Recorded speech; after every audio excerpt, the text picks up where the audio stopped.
sin rincones, sin carne de Egipto, pero con mucho pan del cielo. Primera parte. En ocasiones la palabra viva, lo que es la Biblia, la palabra de Dios, se convierte por momentos en un cuchillo muy afilado. Y ese cuchillo va abriendo rincones muy oscuros de nuestros corazones para ver qué hay en ellos. La palabra trae exhortación, trae aliento, como hoy nos mencionaba Jorge, de ánimo, de esperanza, pero también hay habido momentos en que abrimos la palabra y es ese cuchillo que penetra y nos deja ver rincones oscuros de nuestro corazón. Eso lo logra la palabra, porque a veces nosotros mismos no somos conscientes y no vemos lo que hay, pero la palabra tiene ese efecto que no debe ser visto como algo negativo, ¿amén?, sino como algo bueno para nuestras propias vidas. Esos rincones que están ahí oscuros, que les falta luz, donde se van almacenando cosas que no están de acuerdo a lo que Dios quiere. Todas las etapas que vivió el pueblo de Israel en el desierto nos permiten ver rincones oscuros de la vida interior del pueblo de Israel. El rincón es ese lugar que normalmente se dejan en las casas, poco visible, donde escogemos dejar las cosas almacenadas y olvidadas en una casa. ¿Alguien tiene un rincón en casa? Creo que todos tenemos un rinconcito. Pongámoslo allá en el rincón, pongámoslo allí, ¿no? Vamos dejando cosas ahí y van quedando olvidadas, y a veces vamos a ese rincón y encontramos que hay una cantidad de basura. Y decimos, pero ¿para qué he guardado esto, no? Sin embargo, a veces está la tendencia un poco del síndrome de Diógenes, que dice, bueno, de pronto esto me sirve para algo. Y nunca vaciamos esos rincones. Y hablando en el aspecto espiritual, el pueblo de Israel le pasó lo mismo. Todas esas etapas y su forma de manifestar dejó de ver lo que había en el interior del pueblo de Dios. Cuando una vida o las vidas no permiten el gobierno, la dirección de Dios y la guía del Espíritu Santo, con toda seguridad habrán rincones oscuros. Segurísimo. Pero la buena noticia, hermanos, es que Dios siempre ha estado, está y estará interesado en que los vaciemos. Amén. ¿Cuántos decimos amén? Amén. En que vaciemos todo eso que almacenamos en esos rincones oscuros de nuestro corazón. Israel tuvo un corazón incircunciso. ¿Qué quiere decir o qué significa un corazón incircunciso? Es un corazón no tratado. Se usa la palabra incircunciso como un modismo hebreo que significa básicamente esa palabra infiel, desleal y falto de confianza. Así era el corazón de Israel, incircunciso. Ellos dejaron rincones, hermanos, rincones para retener la carnalidad, desobediencia, indiferencia, murmuración, descontento. Este pueblo tenía un rincón en su corazón y ahí iban almacenando todo este tipo de actitudes pecaminosas. Practicaron la circuncisión física, hicieron el acto externo, porque era una norma dentro del pueblo de Israel, pero su corazón no fue circuncidado. Ahí el peligro de tener una vida externamente cristiana, pero internamente estar con esos rincones oscuros. Este fue el corazón de Israel. Claramente la escritura lo deja ver. Ellos no caminaron delante del Señor de una forma irreprensible. Caminaron casi siempre en ese transcurrir de esos procesos del desierto como ellos creían. No como Dios decía, sino como ellos consideraban que debían de caminar ese desierto. Así que no fueron obedientes a Dios, no apreciaron la bondad amorosa de Dios y no practicaron la piedad. Tres aspectos muy difíciles a veces de comprender porque Dios caminó con ellos. Amén. Yo creo que el ver esa nube en el desierto día y noche durante 40 años tendría que haber sido una evidencia para sus corazones. Ya hemos visto algunas etapas y cómo esa bondad fue manifestada al pueblo de Israel, pero sin embargo no fueron capaces de evaluarse a sí mismos, de hacer un inventario de esos rincones contaminados de sabor a Egipto. Eso fue el fracaso del pueblo de Israel, no evaluarse a sí mismos. Israel no lo hizo. Hermanos, a nosotros nos toca evaluar nuestra propia vida. Porque a veces el corazón, como dice la palabra, es engañoso y nos puede decir, estás bien, vas caminando bien, no pasa nada. Eso le pasó al pueblo de Israel. Por ese motivo, por no ser capaces de evaluarse, no pudieron despojarse de todo aquello con lo que salieron de Egipto, fueron 430 años bajo el yugo de Faraón. Se les habrá olvidado muchas cosas de su relación con Dios y su mente estaba muy contaminada, muy influenciada obviamente por la cultura egipcia. Es normal, generación tras generación. Pero Dios les ofreció la libertad bajo todo ese despliegue portentoso de milagros. Eso debió haber servido como esa llave que nuevamente encendía el fuego dentro de ellos y esa conciencia de quién era Dios tendría que haber llegado a sus vidas. No pasó así. A través de todo ese proceso de los 40 años fueron incapaces de ver y de caminar en esa libertad que Dios les estaba ofreciendo. Cuando estudiamos la historia de Israel, es curioso ver que mientras el pueblo de Israel estaba en Egipto, fueron obedientes a Faraón. Ustedes en algún lado encuentran en la palabra de Dios que y el pueblo se rebeló contra Faraón. Y el pueblo no obedeció a Faraón. Y el pueblo dejó de hacer ladrillo, se subió y dijo, no haremos ladrillo. Yo no lo he encontrado. Si alguien lo encuentra, pues me lo dice esta mañana. Se sometieron a Faraón, obedecieron a Faraón. Sin embargo, cuando Dios les ofrece la libertad, entonces a Dios se les revelaron. Cuando estábamos en el mundo, nos pasaban cosas malas y nunca le echábamos la culpa a Satanás. Y éramos obedientes a pecar, hermanos. Obviamente había un yugo, una esclavitud. La obra de Cristo no había sido efectiva porque no la habíamos aceptado. Fuimos así, hermanos. Vemos una inclinación constante del pueblo de Israel a la desobediencia, a la murmuración, a la rebeldía, a cuestionar todas las leyes de Dios, a todos los mandatos de Dios. Dios quería que bendecirles, hermano. Faraón quería maldecir, subyugar. Dios quería darles libertad, gozo, felicidad. Sin embargo, a Dios se le revelaron. Quedaron libres del yugo de Egipto, pero a la final quedaron esclavos de un carácter no transformado.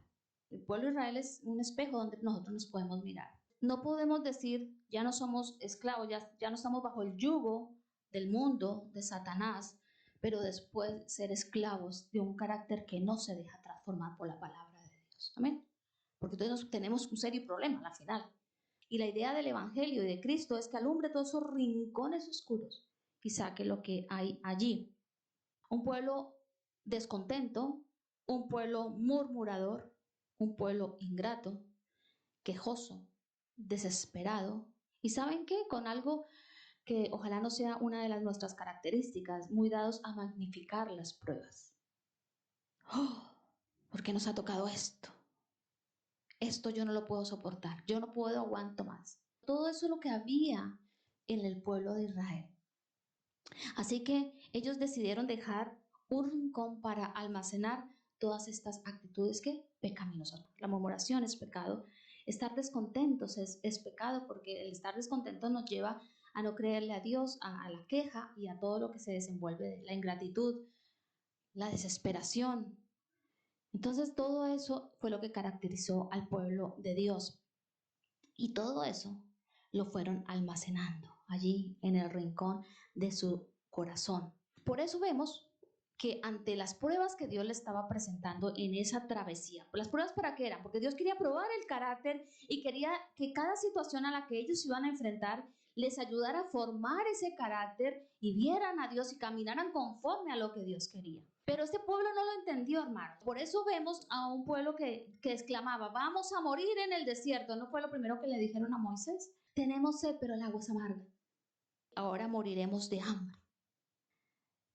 Éxodo 16, los 2 primeros versos. Dice, después toda la comunidad de Israel partió de Elín y viajó al desierto de Sin, ubicado entre Elín y el monte Sinai. Llegaron el día 15 del segundo mes, un mes después de salir de la tierra de Egipto. Y allí también toda la comunidad de Israel se quejó de Moisés y Aarón. Sin era la localidad en el desierto. Por eso le puse el título así, sin rincones, sin carne de Egipto, pero con mucho pan del cielo. 2 meses y medio habían transcurrido desde que el pueblo de Israel salió de Egipto. Estaban empezando la travesía por el desierto. Desde el primer momento en que Dios decide sacar al pueblo de la esclavitud, experimentan el favor y el cuidado amoroso de Dios. pero de nada les sirvió, hermanos. ¿Por qué? Porque tenían un corazón necio, un corazón duro. Podemos ver que Dios obra cosas milagrosas en nuestra vida, la bondad de Dios manifestada, y seguimos con corazones duros, insensibles, somos difíciles. No nos puede pasar lo que le pasó a Israel. En esa condición de esclavos, como les decía, nunca se rebelaron contra Faraón, pero sí se están rebelando contra el Dios que ha mostrado bondad a sus vidas. Es evidente que bajo el liderazgo de Dios, el pueblo empezó esa inclinación a la desobediencia, les caracterizó. ¿Cuál es la inclinación de nosotros como cristianos? ¿A la obediencia o a la desobediencia? ¿Tú sabes qué te caracteriza en tu vida con Dios? Pasión, entrega, mi servicio. ¿O me caracteriza como Israel la desobediencia? El pueblo de Israel tenía un alto grado de inclinación hacia la ingratitud, a olvidar el favor de Dios, inclinados a no querer ser moldeados por las manos amorosas de Dios. Piensa, ¿cuál es el último favor que yo he recibido? Todos los días lo recibimos, lo más que a veces no somos conscientes. ¿Dónde he visto ese cuidado amoroso de Dios? Y dale gracias. Cada uno tiene su vida, cada uno sabe cómo Dios se mostró, cómo Dios fue propicio, y no se nos puede olvidar lo que Dios ha hecho. Todo lo bueno de lo que Él ha hecho en nuestras vidas. Porque si lo olvidamos, nos volvemos personas ingratas. Acuérdate qué es lo que Dios ha hecho por ti durante todo tu caminar cristiano y dale gracias. Aprendamos a ser agradecidos con Dios, porque Israel no lo fue un pueblo con una alta inclinación a la ingratitud. Fue un pueblo con una alta inclinación a creer que se podía avanzar hacia la bendición haciendo las cosas a la manera de ellos y no a la de Dios. Nunca podremos llegar a disfrutar de la plena bendición en Dios si hacemos las cosas a nuestra manera. Amén. Hay una manera que Dios ha dado y es la manera que nosotros tenemos que seguir, porque Él es el jefe. Cuando tú dices Señor, Señor, estás diciendo, tú eres mi jefe, tú eres el que gobierna en mi vida. Israel es un vivo retrato de la vida de muchos cristianos. Dijimos que la palabra abre rincones oscuros de nuestro corazón. Y si en esta mañana Dios está trayendo luz a esos rincones escondidos, trayendo luz, pues la palabra se convierte en bendición, amén, porque me libera. Eso es lo importante. El verso 3, ubiquemos nuestra mirada, posemos nuestra mirada en el verso 3, dice, si tan solo el Señor nos hubiera matado en Egipto, protestaban, allí nos sentábamos junto a las ollas llenas de carne y comíamos todo el pan que se nos antojaba. Pero ahora tú nos has traído a este desierto para matarnos de hambre. Aquí vemos mentira, un poco de exageración. Obviamente que en Egipto no estaban sin comer, obviamente que algo les tendría que dar. Vemos que la comida, en este caso, fue el motivo de la murmuración. Se quejaron por la falta de comida, se quejaron por la falta de variedad y se sintieron insatisfechos con la comida que Dios les envió, lo que conocemos como el maná. Murmuraron, se quejaron de algo que habían recibido en Egipto, desearon algo de Egipto. Ese deseo fue el motivo por el que sus corazones y sus bocas proclamaron murmuración. Su dura cerviz les hizo creer que las promesas de Dios no eran reales. Antes de salir, Dios les promete que iba a cuidar de sus vidas, pero ¿qué pasó? Se olvidaron. No creer en las promesas de Dios, esa continua queja del pueblo de Israel, ese continuo descontento, esa continua falta de fe, fueron sus compañeros de viaje durante 40 años. Y uno puede llegar a pensar, 430 años de esclavitud bajo el efecto y el ambiente de Egipto, pues se le puede aceptar que sean así, que murmuren y todo, porque aún no han sido perfeccionados, están empezando a caminar. Pero realmente no es así, hermanos, porque fueron 40 años, no fueron los primeros 2 meses, fue 40 años de su vida caminando bajo estas actitudes. ¿Cuántos llevas tú de cristiano? Valora si hay algo de esto en tu vida. No hagas de ellas tu compañera. Ni del descontento, ni de la falta de fe, ni de la queja, ni de ese miedo a que Dios falte a sus promesas. No hagan de esto vuestra compañera. Amén. Yo he llegado a una conclusión a lo largo de mi vida cristiana. Cuando las costumbres que no son bíblicas ni correctas encuentran un lugar en ese corazón, si no las descubrimos a tiempo y las sacamos, se van a convertir en un hábito y va a ser muy difícil que se dejen. Porque entre más tiempo pase con ellas, más arraigadas van a estar. Porque vamos envejeciendo, los malos hábitos se van afianzando, así como los buenos. Y es muy difícil levantar, enderezar a una rama aciertada. Ustedes han visto esos árboles que son de tiempo. Intentemos coger una ramita para ponerla recta. No, hermanos, no hay forma. Entonces ese es el peligro. No dejemos que ninguna de estas actitudes sean compañeras de nuestro peregrinaje antes de llegar a la tierra prometida, antes que el Señor venga por nosotros. Si hoy estás descubriendo algo de esto, es el día para decir, sale de mi vida. Y Dios te va a ayudar, siempre y cuando tú reconozcas que lo tienes. Cuando seguimos examinando a Israel, es increíble ver cómo de millones de personas, solamente 2 mayores de 20 años, Josué y Caleb, el resto quedaron tendidos en el desierto. Y te quedas asombrado. La palabra de Dios es reiterativa en el concepto de el remanente. En la historia de la iglesia primitiva vemos que las multitudes seguían a Jesús, pero solamente 120 estaban esperando la visitación, la promesa del Espíritu Santo. 120 de miles de personas que siguieron a Jesús. Aquí lo vemos, 2 mayores de 20 años de esa gran multitud que salió de millones de personas de Egipto. Qué fuerte, ¿no? ¿Por qué entró Josué y Caleb? ¿Por qué siendo mayores de 20 entraron? Porque siguieron de todo corazón al Señor. Anoten eso, subrayenlo, pónganlo ahí, márquenlo como una huella en vuestros corazones. Siguieron de todo corazón al Señor. Es la forma de seguir a Dios, con todo nuestro corazón. Dios no viene para ocupar una parte de nuestro corazón. Dios viene para ocupar todo. Y cuando Dios no ocupa todo, entonces pues ahí empiezan los problemas. Josué y Caleb siguieron de todo corazón, renunciaron a todo y no pusieron excusas para seguir hacia adelante con el Señor. Volvamos al verso 3. Dice, si tan solo el Señor nos hubiera matado en Egipto. No era verdad. El pueblo de Israel no quería morir en Egipto, porque si hubiese querido morir en Egipto, no acepta la invitación de salir. Eran exagerados, magnificaban todo. A veces el ser humano es muy dado a eso como para, yo tengo la razón y tú no la tienes. Fue una mentira, una exageración lo que estaban diciendo aquí. Son reacciones propias de mentes necias, hermano. Dios no quería que el pueblo muriera, ni matarlos de hambre. Si Dios hubiese querido que el pueblo muriera, deja que Faraón con todas sus tropas y ejército los acabe, ¿no? Eso es lo normal, ya habían pasado por algunos procesos.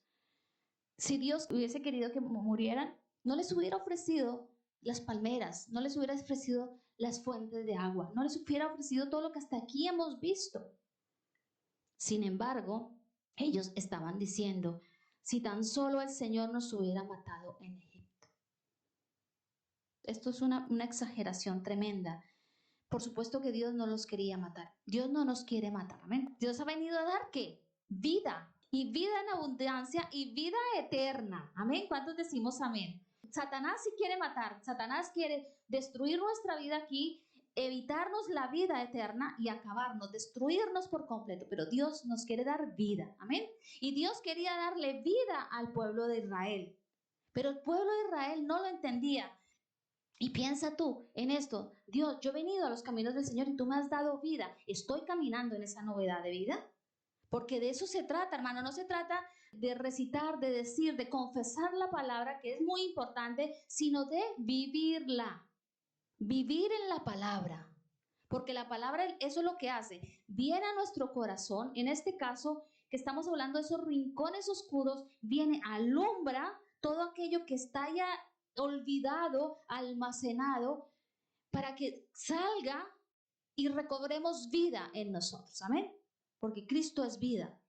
El pueblo de Israel, en cada prueba que Dios iba presentando, porque Dios estaba bajo el control, no aprendieron a cultivar ese espíritu de agradecimiento y de confianza y de fe que tenían que haber desarrollado. Ante las pruebas que tú puedas estar pasando o las que vendrán, ¿cómo vas a enfrentarlas? ¿Sabes qué te quiero decir en esta mañana? Dios quiere que nosotros aprendamos a cultivar ese espíritu de agradecimiento, de confianza y de fe. Amén. Israel hizo todo lo contrario. Queja, descontento. Creían que Dios les iba a fallar. Pero tú y yo no podemos ser así, amén. El pueblo salió con muchas riquezas de Egipto. Para Egipto estaban trayendo tantas complicaciones, las plagas, y les damos todo, váyase. No queremos seguir padeciendo todo esto. Como si, mira, yo no quiero más problemas, mira, toma, te doy mis joyas, del otro le dio, te doy mi ganado, te doy mis vacas, mis chivos, y salieron con mucha riqueza. Ustedes ubíquense en la situación. Somos parte del pueblo de Israel. Dios nos otorga la libertad. Salimos con todos nuestros enseres. Pasan 2 meses y medio, 2,5 millones, 3 millones aproximadamente de gente. Llevan 2 meses y medio caminando en el desierto. Yo me imagino, porque sé cómo somos los seres humanos, empiezan a hacer inventario. ¿Cuánto hemos gastado? Se nos va a acabar. ¿Y qué vamos a hacer? Y eso les trajo la incertidumbre de que iban a morir de hambre. Cuando llega el fin del mes, ¿cómo actuamos? Cuando ya no hay nadie, ya no tengo, no va a llegar a fin de mes. Pero es que Dios ha prometido que no nos va a faltar, que vamos a tener el sustento y el abrigo. Amén. Cuando una promesa con condición, cuando miramos el reino de los cielos. A veces la gente quiere tener el sustento y el abrigo, pero dice, sí que primero nos ocupemos de lo espiritual y el resto será cubierto. Esa es una promesa con condición. Y a veces dice, el Señor ha prometido el sustento y el abrigo, Señor. ¿Y tú estás cumpliendo tu parte? ¿Tú estás mirando, posando tu vida primeramente en el reino de los cielos? ¿Sembrando para el reino de los cielos? Entonces, si lo estás haciendo, la promesa es sí o sí. Amén. Entonces, imagínense aquí. Digamos, Jorge y yo somos los líderes de la población de Tenerife. Y nosotros les decimos, tranquilos, somos muchos, pero Dios ha prometido que va a venir alimento, que en el tiempo que estemos en el desierto va a haber provisión. Y todos ustedes, más todo el resto de Tenerife, no, la comida se va a acabar. Y empiezan a murmurar. Eso es lo que hizo el pueblo de Israel. Que no va a alcanzar, que mira que este tiene más muchachos que comen más carne, que me imagino yo todos los comentarios. Que hay que ahorrar la leche. El desierto no produce nada, pero Dios produce todo, hermanos. Dios da todo. Tú nos has traído a este desierto, ¿para qué? Para matarnos de hambre. Esas todas las murmuraciones que les hizo ver, el hecho de que posiblemente la comida se les iba a caer, el hecho de recordar lo que supuestamente tenían en Egipto. Así que tú nos has traído a este lugar para matarnos de hambre. ¿Qué hicieron? Eso se lo estaban diciendo a Moisés. Pero ¿contra quién estaban murmurando? Contra Dios. Porque Moisés estaba obedeciendo órdenes de Dios. Moisés no estaba haciendo nada por capricho. Moisés estaba conduciendo un pueblo en el desierto de acuerdo a lo que Dios decía. Y también tenían un acto sobrenatural visible para ellos, que era la nube que se paraba y la nube que avanzaba. Es decir, que si ellos estaban en sí, Dios lo había determinado así. Pero, como siempre, ¿no? Cogemos al primero que está ahí, ¿no? Y culpamos al que tenemos cerca. Sus reclamos dejan ver que no conocían a Dios. Cuando nosotros murmuramos, cuando nosotros creemos que Dios va a faltar, cuando todas estas situaciones que estamos mencionando al pueblo de Israel hacen parte de nosotros, porque hemos dejado en ese rincón allí, que aunque estén olvidados se van a manifestar. Entonces estamos murmurando contra Dios, hermanos, y haciendo reclamos que no nos van a bendecir. Hemos sido creados para alabanza a su nombre, para proclamar las virtudes de aquel que nos llamó. Entonces, ¿nos ha llamado a qué? ¿A murmurar? No, hermanos. Nos ha llamado a proclamar su palabra, su evangelio, sus promesas, a tener fe y proclamar palabras de fe de acuerdo a lo que dice la palabra, a creerle sobre todo a Dios. No culpes a Dios ni murmures contra Dios en esa situación que estás pasando ahora, porque lo más seguro es que sea por nuestra propia culpa, por nuestros propios procederes. Todos estos eran pensamientos contrarios a lo que Dios es. ¿Por qué? Porque no lo conocían. Entonces, cuando nosotros no conocemos a Dios, conocer es diferente a saber de Dios. Bueno, o creer. Yo creo en Dios. Yo puedo creer en Dios, pero no conocerlo. Entonces, el pueblo de Israel no le conocía, y como no le conocía, proclamaron este tipo de palabras, porque no le conocían, porque si lo hubiesen conocido, sabrían que Dios es fiel y que Dios no miente y que lo que Dios promete lo cumple. Y que si Dios había dicho que los iba a cuidar, Dios los iba a cuidar, pero no le conocían. Dios es el mismo, Dios es lineal, siempre el mismo, inmutable, no cambia, pero lo que ha dicho lo va a cumplir. Y en eso nosotros tenemos que afianzarnos. Entonces, todos estos pensamientos en el pueblo de Israel encontraron cabida en los rincones de su corazón y de allí afloraron. Dos mandatos debían obedecer. Lo primero, recoger solo una porción diaria, excepto el día sexto, que recogían el doble. Primer mandato. Y la segunda, el día de reposo, es decir, el séptimo día, no se salía a recoger nada de comida, pan del cielo, el maná, como también se le denominaba. Dos mandatos sencillos. ¿Difíciles? No. No era un trabajo complicado recoger doble porción de comida. Ellos abrían su tienda y el campo estaba lleno. El desierto estaba lleno de maná. ¿Cumplieron estas simples órdenes de Dios? La respuesta es no. Esas dos órdenes nos permiten descubrir aspectos espirituales que tienen que ver con los principios bíblicos vitales que debían de regir la vida de ellos y la vida nuestra. Los principios que extractamos de todo este aprendizaje de esta etapa. Sin embargo, eran vitales para ellos, pero no los cumplieron. El verso 16, posen ustedes su mirada en el verso 16 y vamos a leerlo. Dice, esto es lo que el Señor ha mandado. Cada uno recoja de él lo que vaya a comer. Tomaréis un comer por cabeza conforme al número de personas que cada uno de vosotros tiene en su tienda. Así lo hicieron los hijos de Israel, y unos escogieron mucho y otros poco. Cuando lo midieron con el gomer, al que había recogido mucho no le sobró, ni le faltó al que había recogido poco. Cada uno había recogido lo que iba a comer. Moisés les dijo, el verso 19, que nadie deje nada para la mañana siguiente. Verso 20, ¿qué dice? Mas ellos no obedecieron a Moisés. Y algunos dejaron parte del maná para la mañana siguiente, pero crió gusanos y se pudrió. Y Moisés se enojó con ellos. No cumplieron la orden. Primeramente, vemos un vivo ejemplo de lo que es la obediencia a medias. ¿Salieron? Sí. Esa obediencia a medias del pueblo de Israel, que también acompaña el caminar de mucha vida de los cristianos del siglo XXI. Obedezco una parte y la otra no la obedezco. Eso pasó con Israel. La orden era que nadie, hermanos, dejara nada para la mañana siguiente. Ellos dejaron una parte.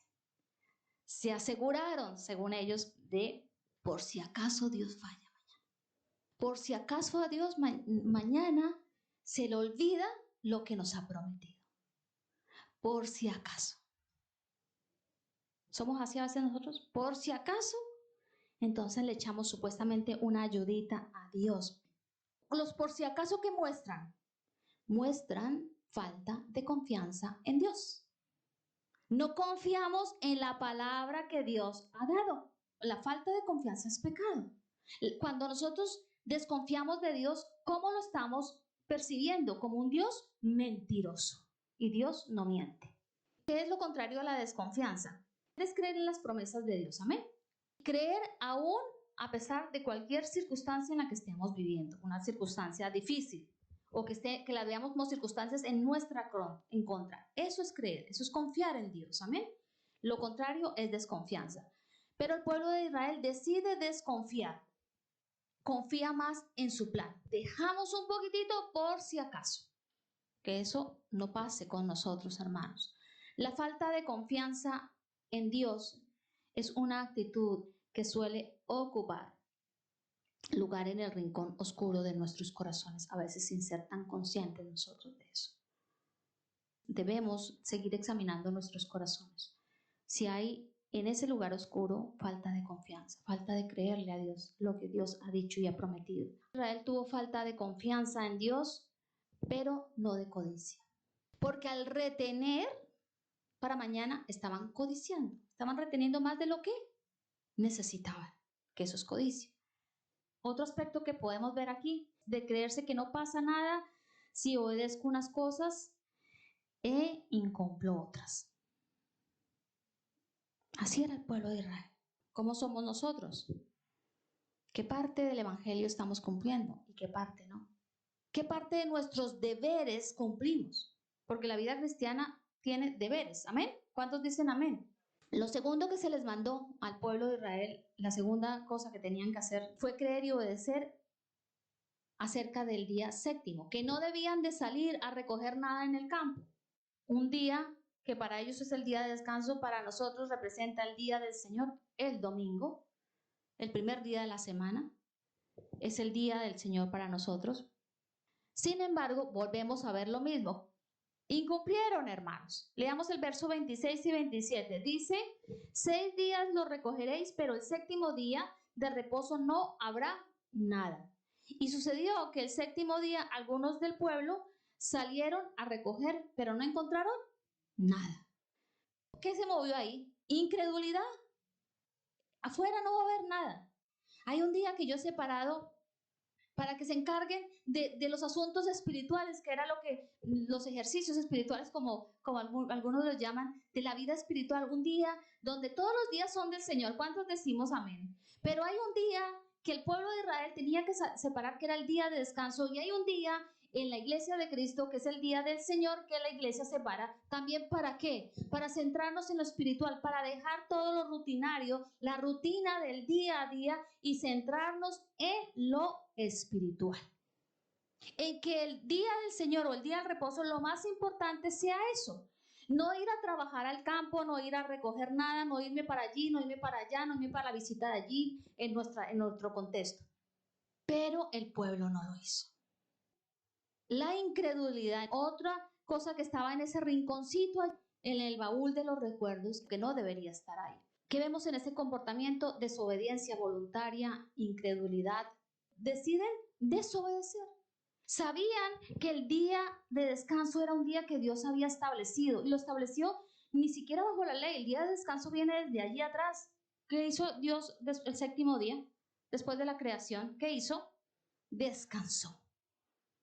Sabían que a Dios no le agradaría, que Dios había dicho, no salgan al campo, no hagan nada diferente, a guardar el día de descanso. Sin embargo, salen. Eso se llama desobediencia voluntaria. Salgo, Dios lo ha dicho, pero a mí me da igual, yo voy a salir por si acaso. ¿A qué salieron? Si tenían comida almacenada para el séptimo día. ¿Para qué? Querían ocupar su tiempo en cosas diferentes al deseo de Dios, que era guardar ese día, que era recogerse en lo espiritual, que era apartarse de todo lo rutinario, los afanes del día a día, de 6 días de trabajo, de 6 días de actividad, y centrarse en lo importante, en lo que da fuerza, en lo que da ánimo, en lo que lo reconforta, que es la vida espiritual, que solamente no se tiene un día, hermanos, ¿amén?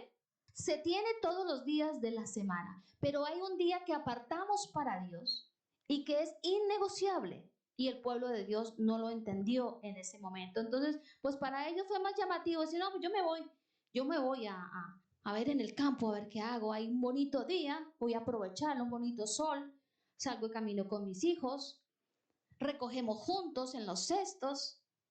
No era el momento de hacer eso. No era el momento de recoger maná. No lo iban a encontrar, porque el maná se encontraba en donde Dios había dicho. En ese día de descanso, no solamente su hambre física iba a ser saciada, sino su hambre espiritual. Iban a ser llenos de Dios. Es lo que nos pasa a nosotros cuando nos reunimos. Entonces, durante 40 años, 2000 semanas, no cayó el maná el día de descanso, el día séptimo. Dios lo dijo y así lo cumplió. Dios no dijo, bueno, este pueblo se va, entonces bueno, voy a regalar un poquito de maná.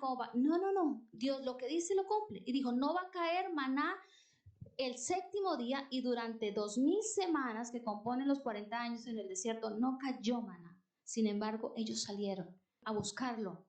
No bastaron 40 años para impregnar en la mente y en el corazón de Israel que el día de reposo era muy importante. Algunos lo lograron, otros no. Otros no lograron entender que el día de descanso para nosotros, el día del Señor, es un mandato de Dios. Es algo que le place a Dios y que nosotros debemos de obedecer. Porque en Él hay importancia. Porque por algo Dios lo creó, hermanos. Amén. ¿Por qué es importante el día del Señor? Porque en esas dos órdenes, en ese episodio de Sin, Dios quería que esto se entendiera. ¿Y por qué para nosotros es importante? Porque es importante venir el domingo, el primer día de la semana para el Señor, porque le damos las primicias a Dios, amén, de nuestra semana. Porque encontramos compañerismo, hermanos. Es hermoso, mi corazón salta de alegría cuando yo los veo entrar a ustedes por esa puerta. Si lo hacen, agradan a Dios, y cuando no, me entristezco, hermano. Y sé que todos los pastores en el mundo, cuando la iglesia falla en esto tan serio, hay tristeza en sus corazones, porque se están perdiendo la bendición de encontrar compañerismo, de disfrutar de comunión. ¿No es hermoso venir, saludarnos, charlar un ratito? ¿No es hermoso, hermano? Para mí es hermoso y yo creo que para ustedes también lo es. Porque es importante venir el domingo, porque nos perdemos la oportunidad de la adoración pública. Es algo hermoso que un rebaño pequeño o grande o como sea, se reúna para que a una voz todos levanten y adoremos a Dios. Eso es hermoso, hermano. Eso agrada y alegra el corazón de Dios. El día de descanso tenía todas esas connotaciones dentro del pueblo de Israel. En la iglesia primitiva, obviamente, se siguió celebrando el primer día de la semana y se reunían. Porque es importante venir el domingo, nos alentamos unos a otros, hermanos. Tú vienes decaído y de pronto un hermano te da una palabra de aliento. La misma palabra nos levanta. Yo no he conocido, nunca he visto una persona que entra a la iglesia, una persona cristiana, que vengo a la iglesia y salgo mal. Siempre que venimos a la iglesia salimos bien. ¿Cuántos dicen amén? Aunque el Señor nos haya jalado las orejas, ¿salimos qué? Bien, ¿no? Salimos contentos, salimos llenos de propósito, de esperanza, saber la dirección que Dios trae a la iglesia es una de las cosas también importantes para nuestra vida. ¿Por qué? Porque si yo dejo de guardar el día de descanso, yo no sé cuál es la dirección que Dios está dando a la iglesia donde yo soy miembro, donde pertenezco. Como iglesia, Dios trae una dirección. Si dejamos de venir, ¿cómo entendemos la dirección? Hacemos parte de un cuerpo, nosotros no somos llaneros solitarios. No somos una mano suelta por allí, una mano suelta por los ralejos, otro por la brotada, otro un pie por allí. No, somos un cuerpo, espiritualmente hablando, y cuando nos reunimos, cuando guardamos ese día, entonces vamos a saber la dirección que Dios está trayendo a nosotros como cuerpo. ¿Amén? ¿Cuántos decimos amén? Por todo esto Dios ideó ese día de descanso al que ellos fallaron y prefirieron irse a recoger maná que no lo iban a encontrar.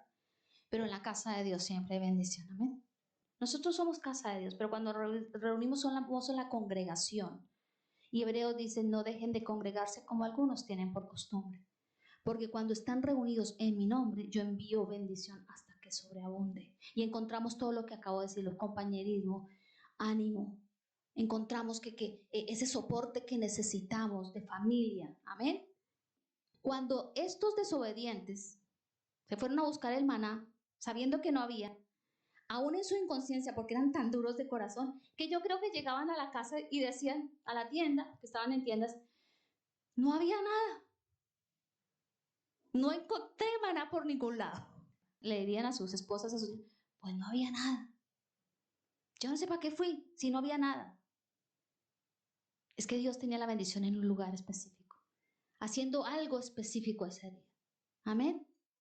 Entonces, ¿llegaban qué? Desanimados. Cuando no guardamos el día del Señor y se convierte en una costumbre, esto trae desánimo, hermanos. Y eso lo usa el enemigo para desanimarnos, para perder fuerza. Nuestra primera motivación para hacerlo debe ser Dios. Debe decir, Señor, este es el mandato, yo quiero obedecerlo, porque quiero obedecer tu corazón, quiero agradar tu corazón. Entonces, la primera motivación del pueblo de Israel tendría que ser Dios. La primera motivación para no salir a buscar lo que no iban a encontrar tendría que ser Dios. Reservar ese día como familia, como individuo, ¿para qué? Para adorar a Dios. Nuestra motivación tiene que ser Dios para todo, hermanos, para todo. Nuestra motivación a obedecer tiene que ser Dios. Amén. Nuestra motivación para cumplir con los deberes que se nos ha impuesto en nuestra vida cristiana, que nos bendicen, tiene que ser Dios. Respondemos al amor bondadoso que Dios ha tenido con nosotros con obediencia. Es la mayor muestra de amor que podemos darle al Señor. ¿Cuál fue la respuesta de Dios? Y con esto ya vamos terminando. Después de todo este episodio, quise dejarla para lo último. Quiero dejarles con un mensaje de esperanza. ¿Amén? Vámonos al verso 4. Dice así: entonces el Señor dijo a Moisés: he aquí, haré llover pan del cielo para vosotros, y el pueblo saldrá y recogerá diariamente la porción de cada día para ponerlos a prueba si andan o no en mi ley. Subrayen, si andan o no en mi ley. La prueba del maná, la prueba de la obediencia a esto que acabamos de ver, de esas dos simples órdenes, era saber si andaban en su ley o no. Dice el verso 5, y sucederá que en el sexto día, cuando preparen lo que traigan, la porción será doble de lo que recojan diariamente. La respuesta de Dios, ¿cuál fue? Murmuraron contra Dios, se quejaron y todo lo que ya hemos visto. Sin embargo, Dios va a hacer que llueva maná sobre la vida del pueblo de Israel. ¿Qué podemos ver aquí? En ese actuar de Dios, gracia derramada, favor, bendición, bondad. Vemos a un Dios que no paga mal por mal. Gracia fue desplegada hacia el pueblo de Israel, hacia el pueblo que Dios escogió para bendecirlos en vez de maldecirlos. Eso es gracia. Gracia es que Dios bendice en vez de maldecir. Le habían hecho mentiroso, se habían quejado, pero Dios decide y escoge bendecirlos. Gracia. Gracia sobre un pueblo duro. Mostró bondad a los indignos, porque el pueblo de Israel era indigno. Su comportamiento en sí fue indigno, pero Dios mostró bondad. La misericordia de Dios retuvo el castigo que merecía el pueblo de Israel. No lo recibieron, hermanos, recibieron compasión, recibieron amor, recibieron gracia, amando Dios a los indignos. Y gracia y misericordia es lo que tú y yo hemos recibido. ¿Cuántos dicen amén, hermanos? No se nos paga de acuerdo a nuestras veces condiciones de indignos, hermanos. Dios nos ha dado un lugar en su familia, hijos de Dios, pero a veces nos comportamos de forma indigna. Hoy tuvimos un espacio para ponernos a cuentas con Dios, ese recordatorio de examinar nuestra vida. Nos examinamos, nos arrepentimos y Dios olvida, hermanos. Nos levanta y dice: empezamos nuevamente. Empezamos nuevamente. Yo voy a estar ahí para animarte. El Espíritu Santo va a estar ahí para ayudarte, para sustentarte, para levantarte, para ayudarte en ese camino. Ese es Dios, hermano. Ese es Dios contigo. No solamente se manifestó con Israel, se manifiesta cada día de nuestras vidas así, con gracia y misericordia sobre los indignos. Y nosotros somos indignos. ¿Saben por qué Dios no nos ve así? Por la sangre de Cristo, por lo que recordamos hoy, porque Cristo pagó el precio y porque Cristo es el que nos ha permitido estar en ese lugar de privilegio. Tenemos un lugar de privilegio, no lo menospreciemos, hermano, con nuestros actos. Gracia y misericordia recibimos cada día. Recibió Israel, recibes tú, recibo yo. Yo sé que mañana me voy a levantar y voy a recibir gracia y misericordia de Dios, pero no abusemos de la gracia. Es urgente reflexionar sobre esto último que les estoy diciendo, y por eso lo dejé para lo último, porque es una palabra de esperanza, ¿amén? Con la que Dios nos quiere llevar a nuestros hogares. Gracias por tu gracia. Gracias por tu misericordia. Gracias porque yo sé que van de continuo en mi vida. Y gracias porque tú has dejado al Espíritu Santo que me ayudará en todas esas cosas que yo tengo ahí, que posiblemente no me están dejando caminar tal y como tú esperas de mí, tal como tú mereces que yo camine. Una respuesta favorable a lo que Dios nos ha dado: salvación, hermanos. Salvación y vida eterna. Es urgente que reflexionemos sobre este tema. Y el carácter del pueblo de Israel nos sirve como ejemplo, hermanos, para ver qué áreas de nuestra vida contrarias a lo que Dios quiere están afectando nuestra conducta y nuestra identidad de hijos. Amén. Israel, en vez de usar esos 40 años en el desierto como una oportunidad para el cambio y la transformación y de poder disfrutar de ese trato amoroso de Dios, se descuidó y abusó de la gracia de Dios.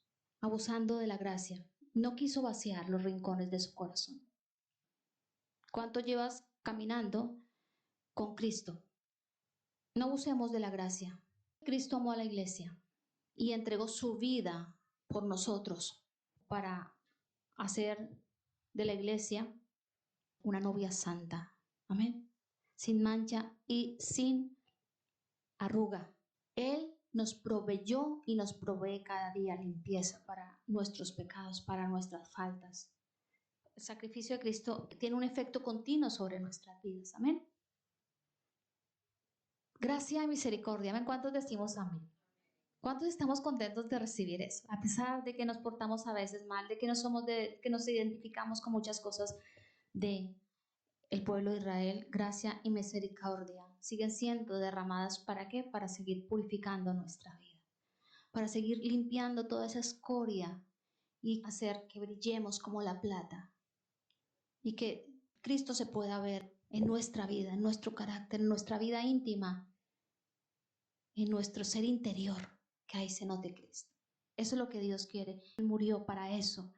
Empecé diciendo que la palabra a veces se convierte en un cuchillo cortante que viene y abre los rincones más oscuros de nuestro corazón para que nos demos cuenta de todo lo que hay almacenado ahí. Pero también la misma palabra viene para purificar. Amén. ¿Cuántos decimos amén?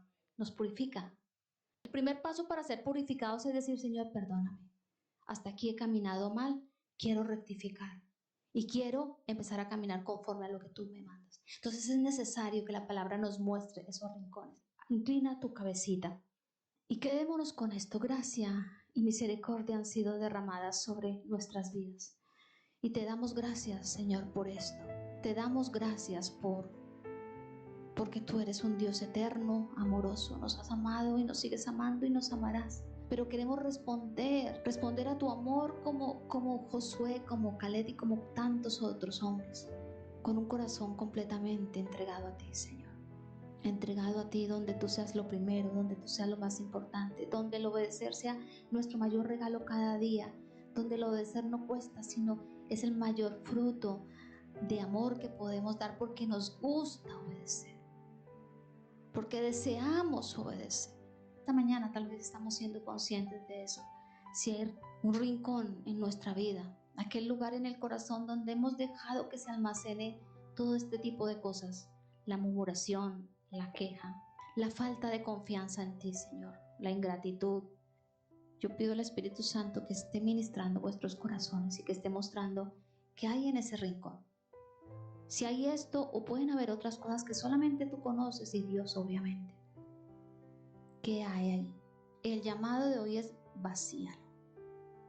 Es algo que te corresponde hacerlo a ti.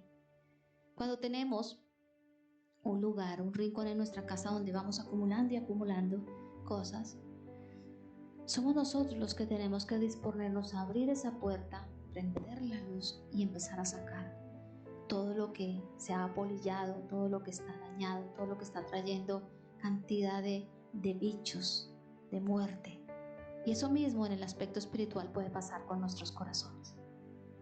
Tenemos que limpiar, tenemos que sacar todo aquello que está en ese rincón de nuestro corazón que no nos deja avanzar tal y como Dios quiere.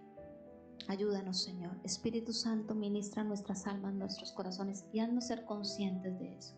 Que en esta mañana limpiemos todos esos rincones y los vaciemos. Que no deseemos tener nada, porque todos estos comportamientos hacen parte de una vida no circuncidada, de una vida no transformada, propia de los egipcios, propia del mundo, de los que caminan sin Dios, pero no de los hijos de Dios. Deseamos tu maná, Señor.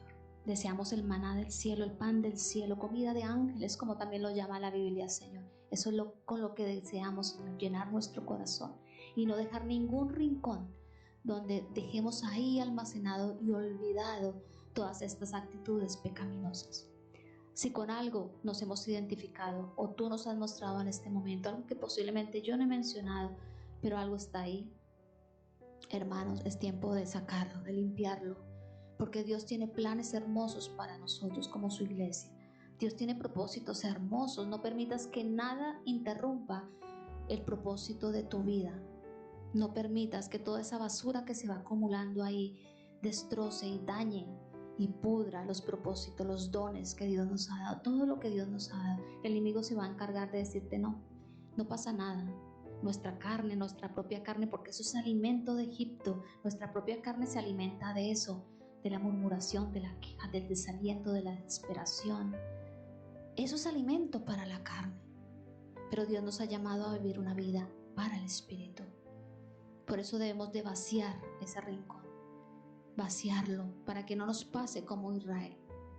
No queremos eso, Señor. Queremos vivir y disfrutar de la vida que tú has prometido, haciendo nuestra parte, Señor. Tú eres fiel, tú nunca cambias, tu palabra es veraz. Tú has dicho que quieres bendecirnos y nosotros queremos ser bendecidos por ti. Y queremos hacer nuestra parte. Gracias, Señor. Ayúdanos a todos. Todos somos un pueblo necesitado aquí, Señor. Todos necesitamos, Señor, en algún momento vaciar esos rincones. Vaciarlos. No tenerlos. El vaciarlos significa no tenerlos. No tenerlos. No dejar un lugar específico para esto.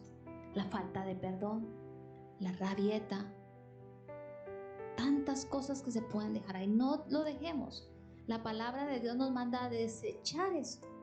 Dice, en todo lo bueno, en todo lo puro, en todo lo amable, en eso pensar. Y si en eso pensamos, nuestro corazón se empieza a ocupar y a llenar de lo que a Dios le agrada, no de lo que a Dios no le agrada. Hoy queremos, Señor, hacer un compromiso de las dos órdenes que tú le has dado, que cuando tú digas es así, lo debemos de hacer así, de no hacer lo que no se nos ha mandado hacer y hacer lo que se nos ha mandado hacer, Señor. Te damos gracias, Señor. Tuya es la gloria y tuya es la honra, Señor. En tu santo nombre, amén y amén.